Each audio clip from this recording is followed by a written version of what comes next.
How's it going, everyone? So in this video, I want to give you guys the six-pack ab tip that can really help you guys transform your abs if they're not doing so good, if they're maybe struggling a little bit, you're not seeing any results, to really allowing them to see a huge difference. So what I want to talk about today is going to be proper exercise selection, and this is absolutely crucial when trying to get six-pack abs. Now, here is the thing with exercise selection.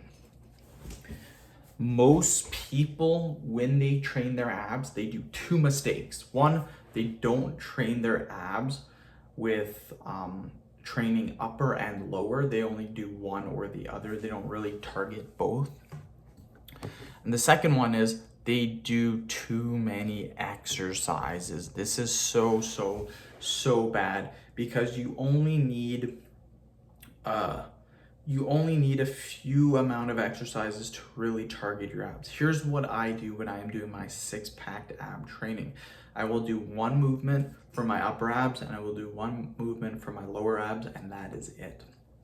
Upper abs could be things such as weighted ab crunches, crunches from a lat pull down machine. Basically any kind of crunch is really going to work your upper four abs.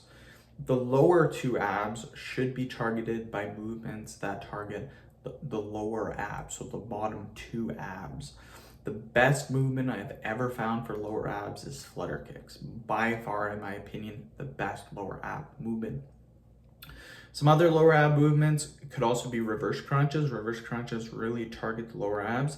And then you could also do leg raises or captain crunches. Leg raises I do from a pull-up bar. I will just hang from there and then do my leg raises.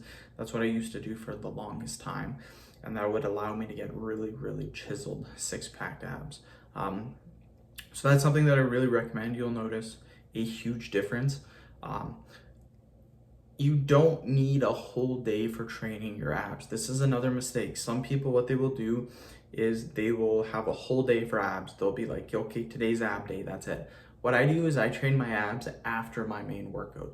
So if I'm doing chest, and if I'm doing a push-up workout like chest, shoulders, triceps at the end, I'll do 2 exercises of abs and then I'm done.